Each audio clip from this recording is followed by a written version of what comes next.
Welcome back to our special continued coverage and analysis of the big election day. We now have a very clear big picture, and the day clearly belongs to the BJP and Arvind Kejriwal. I'm Barkha Dutt, and you're with the Mojo story. We do have, as I said, a clean sweep, a historic sweep for the Aam Aadmi Party in Punjab, and those numbers are on your screen. The Aam Aadmi Party is now ahead in 92 seats with 42% of the vote share. If we were to turn our attention at this point to the other states, Uttar Pradesh is now showing the BJP ahead in 262 seats, with the Samajwadi Party leading in 136 with 38% of the vote share. The Congress is now down to 1% of the vote share, recording a much lower vote share than even Jayant Chaudhary's RLD. If we turn our attention to the other states now, one by one, Uttarakhand has gone to the BJP. The BJP is ahead with 48 seats in Leeds and a 44% vote share. Harish Rawat, the main face of the Congress party, has lost his own seat here. Finally, if you look at Goa, it was the one seat where things seemed tight for a moment. In fact, the Congress was also gearing up to try and see if it could form the government, but the BJP is the single largest party and has already declared its intent to form the government.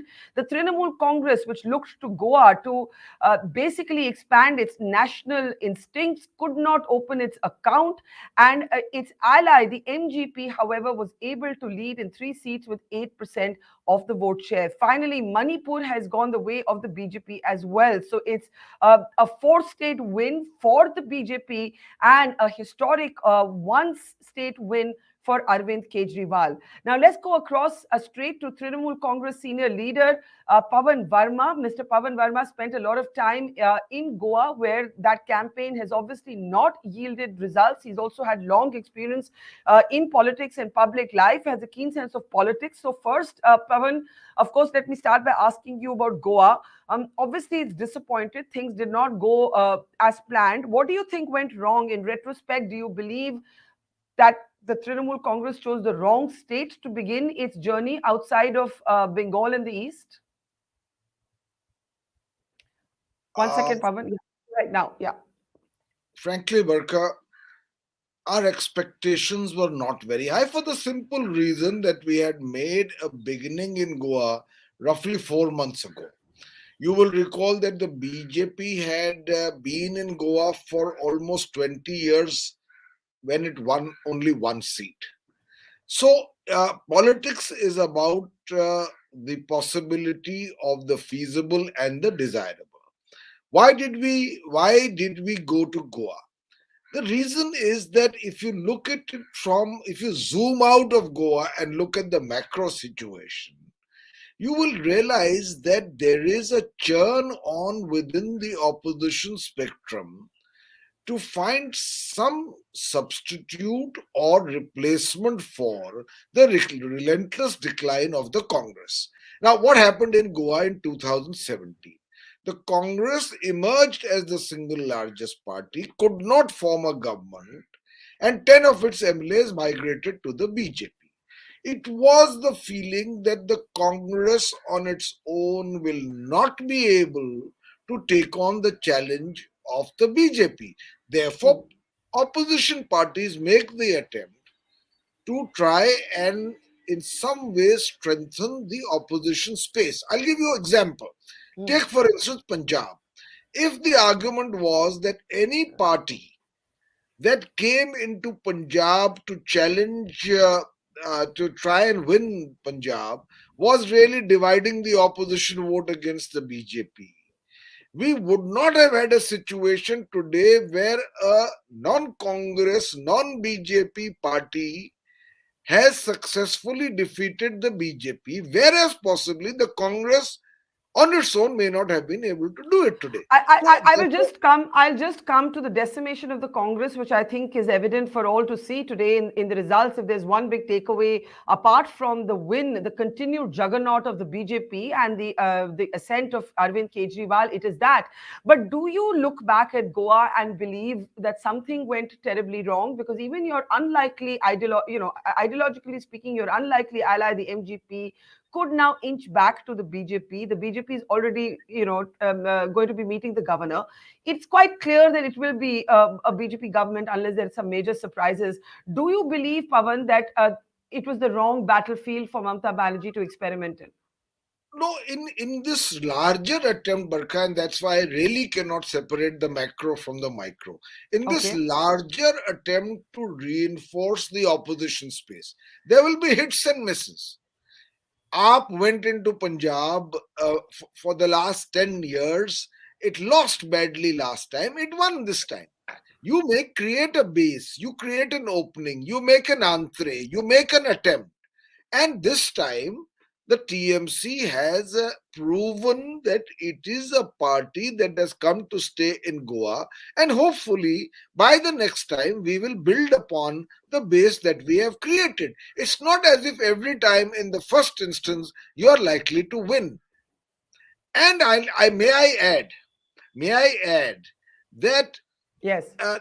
somewhere along the line, when we realized that perhaps if the Congress and TMC were to work together, we will definitively be able to take on the BJP challenge. You know that I myself met Mr. Chidambaram on 24th December proposing an alliance. Yeah.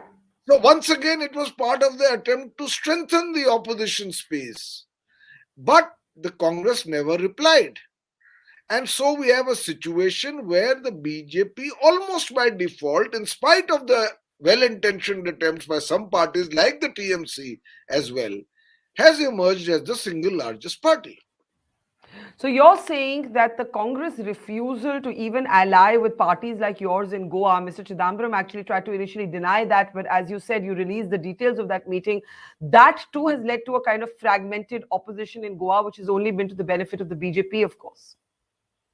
Of course, because you see, as against the single pole of politics now, which is the BJP. Earlier, the hope was that the largest opposition party, which is the Congress, would play the lead or substantive role in meeting that challenge. One thing that has been proven clear now, and especially after these 5 assembly elections, the Congress as currently constituted is unable to take on that challenge. Yeah. And it seems it is unwilling to qualitatively transform itself to be able to take on the challenge in the future as well. So, in this scenario, in a dynamic democracy, you will have a situation where the opposition, there will be jostling in the opposition. There will be a churn in the opposition to try and see who can take the space. And there can only be three possibilities. And let me Okay. outline them very quickly to you. One, that the Congress reinvents itself. Let's say that that seems to be a remote possibility. A lot of effort has been made towards that direction. Second, one of the existing players will morph into an entity larger than their currently held citadel. That is a possibility. And the third is the creation of a new entity, which will emerge as both a grassrooted party in a state and a national party, providing the platform which the Congress earlier used to do. We have 2 years to 2024. These elections are important because they are a wake up call less for the BJP. It's a far bigger wake up call for the opposition. That's the point. I agree with you. And here's my question. I'm going to come to the Congress at the end. I want to look at two leaders. One is your party leader, the other is Arvind Kejriwal, who tried to do exactly what you're talking about, who tried to expand, to put their sort of, nets, as it were, in the larger waters to see what they might draw. Arvind Kejriwal drew a bounty. Mamata Banerjee was unable to do so. Now you have Arvind Kejriwal's supporters and party colleagues saying that Mr. Kejriwal is a natural contender for Prime Minister in 2024. I'm not talking about only his workers. These are statements coming from responsible senior party colleagues and spokespeople. And Arvind Kejriwal himself, when I had put this question to him, of course, before this result, said, I'm not in any competition with Mamata Banerjee. She's my Didi. I will do whatever she asks me to do. Pavan, you're a hard-nosed person who's had long decades in public life. Do you believe that Arvind Kejriwal has outpaced Mamata Banerjee in the bid to be the pivot around which national opposition politics will organize themselves in 2024? You see, I try not to become a part of this competitive calibration. You know, Mhm. Aap wins Punjab, so now Mr. Kejriwal is the natural person to take on the mantle of the Congress. Mamata Banerjee in a big state like West Bengal, three times anti-incumbency against her, increases her vote percentage and routs the BJP. So she has the fire in her belly to actually take on the BJP. Ultimately, Barkha, please think, it will have to be a moment when political parties, while competing to take on the space vacated by the Congress, also learn the art of cooperation with each other to maximize the impact of the overall opposition. So it's not Mamta versus Kejriwal, but rather Mamta plus Kejriwal plus. And here I want to clarify, it cannot be just an arithmetic coalition. So and so plus so and so plus so. The opposition right now needs a qualitative solidarity. A qualitative solidarity, because each of them has a problem. I know what are the problems with Arvind Kejriwal, largely an urban based party with little experience of the Hindi heart belt. It's come a cropper in many states in spite of many years of trying. Punjab, they've succeeded. Mamata Banerjee has the fire in her belly. One big state can take on the BJP, but very Bengal centric. We understand these problems, and perhaps her energies may be more devoted to Bengal. So you have to weigh in the balance the pluses and minuses and ultimately realize that Mhm. the opposition is not a write off if the opposition goes back to the drawing board and qualitatively transforms itself. For instance, in UP, the opposition didn't have a chance. Not because they were not well intentioned, not because they didn't want to win. The fact of the matter is that their vote support base was too narrow. Their organization could have been better, and they lacked a narrative. But you know, the Muslims narrative was is one part of the story. As you know from Mamata Banerjee's own historic win in Bengal, you need a face and a personality, and you'll need you. When I say you, I mean the opposition will need that in 2024. Now, I want to play out some pictures for you at a Mumbai event where you were present, where Mamata Banerjee met the who's who of public life in Mumbai. It seemed very clearly a pitch for Mamata's presence and profile on the national stage.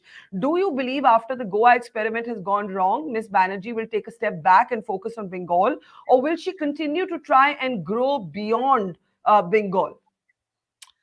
well, I can't say, but I know one thing, that in the space ceded by the Congress, parties like the TMC and now parties like AAP and even other parties in the south which have won confidently against the BJP, they will look to see how to expand their horizons. That's the truth.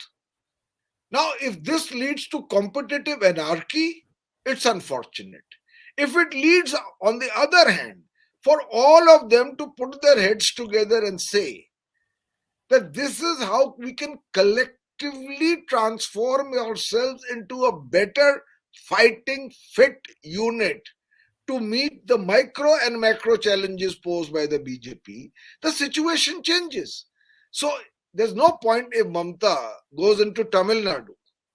Hmm. But there is perhaps a point that in the Northeast, Mamta ji can expand.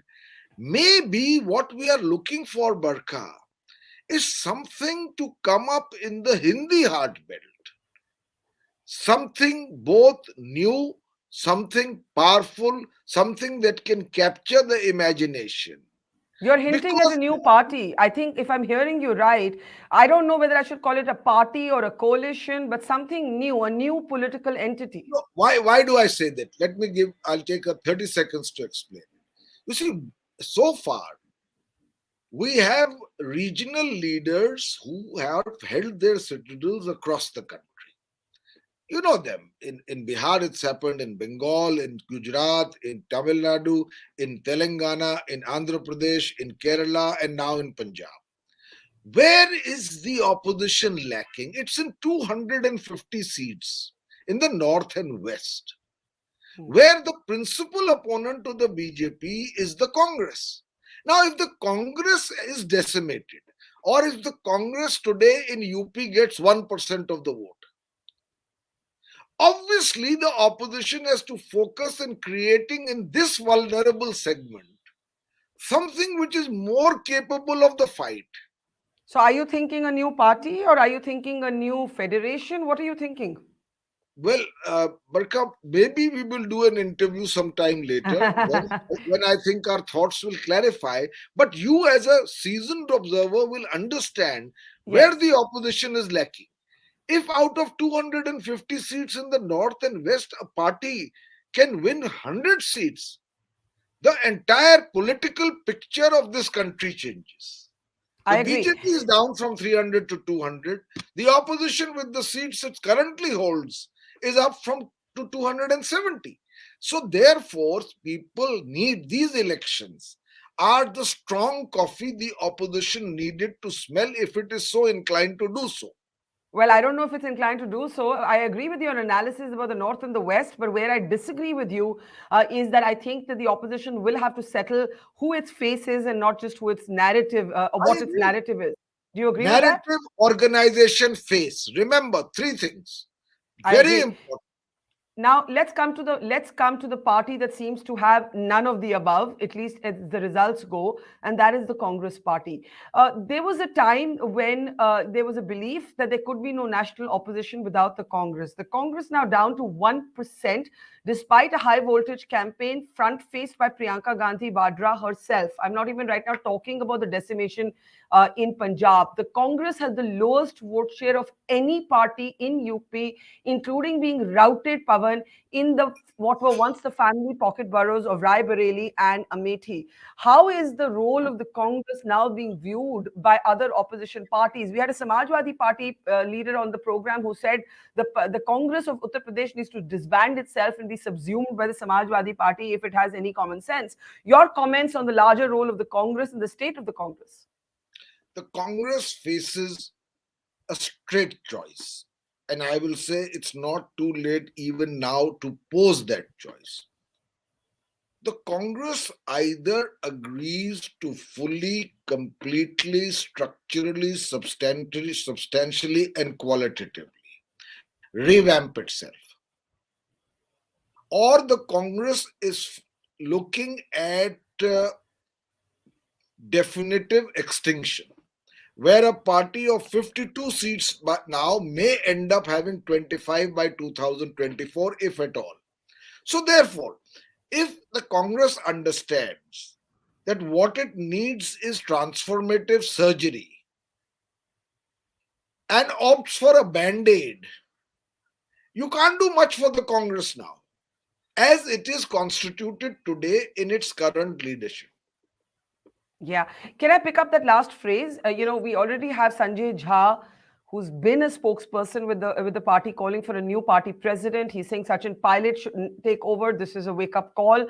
I suspect Manish Tiwari, on the margins of that Congress campaign in Punjab, is going to be speaking up very soon. When you talk about the current leadership and a revamp or definitive extinction, is there now a sense in non-Congress opposition parties that the Gandhis have become a political liability? You see, I hate to say someone is a liability on the basis of their track record up to now. The same Congress can become an asset. I'm saying this even today. But I'm conditioning what I say. If the Congress agrees for a change of leadership and leadership methodologies, and if it agrees to a wholehearted revamp, I can tell you one thing. The nation is looking for a credible and convincing alternative to the BJP in order to be able to better harness the legitimate discontents against the ruling regime today. The Congress could play that role, but I increasingly feel somewhat pessimistic about the ability of the Congress to pick up this challenge. Those leading it today, and I don't want to sound as a critique, seem to believe that in the normal course of things, people will one day tire with the BJP I and mean, come they to the basically think Congress. apna time aayega, as the song And goes. frankly, that is not going to happen because that is not the kind of animal the BJP is. It's a party eater. What If do you not mean a it's a man party eater, but eater? it's a party eater. What do you mean the BJP is a party eater? What do you mean by that? It will swallow the Congress in bits and parts and sometimes the whole. But that's fair politics. Everything's fair in love, war, and politics, right? Exactly. So the Congress should understand that incremental popularity may become fatal erosion. You have to understand this. The Congress shouldn't believe that in due course, as people get disillusioned with the BJP, they will come to the Congress. There may not Okay, be we a seem to have receptacle to lost the line receive. to Pavan Varma.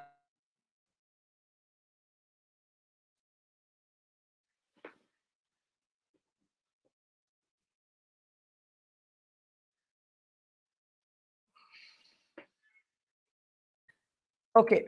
Pavan, I want you to just elaborate on this last point that you made, that the BJP will swallow the Congress, right? You also spoke about discontent against the regime. The news just in is that the BJP has won all of its segments in Lakhimpur Kheri, where the junior home minister's son actually, crushed farmers to their death. So you're really dealing with a Teflon prime minister.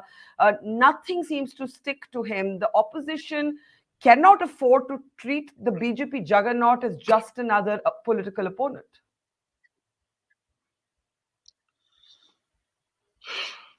Pavan, are you able to hear me?